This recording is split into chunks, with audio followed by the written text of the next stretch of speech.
Abri DH aqui hoje, fazer o backcheck dessa linda Gios Frx banca daqui de parceiro ali, ó. Um salve. Salve.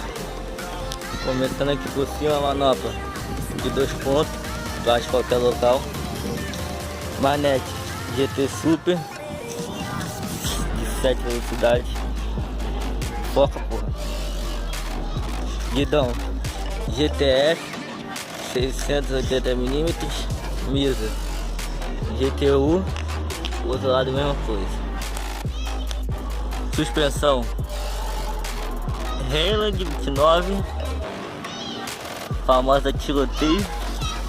Aqui por Rio é bom ter um. Aros VÍDEO LT, novo modelo branquinho. Lixo, nunca saberemos qual é. Pinça GTA, quadro Gios Frx 2018. Aí ó, adesivinho, Meravalante do Rio.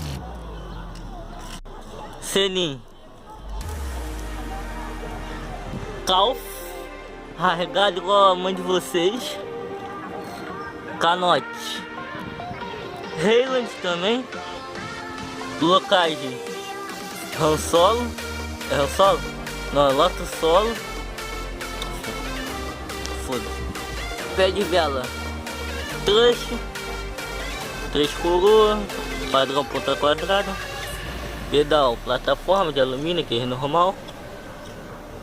Câmbio dianteiro Shimano Torneio, 3 velocidades também, né? Lógico. Aro traseiro, mesma coisa que da frente. VÍDEO LT do modelo novo. Disco pinça é a mesma coisa. Catraca simplesinha mesmo, de 7 velocidades. Câmbio Shimano Torneio, famoso entra aro, destrói com aro. E é isso aí, rapaziada. Foi o backcheck da Gios, do meu parceiro.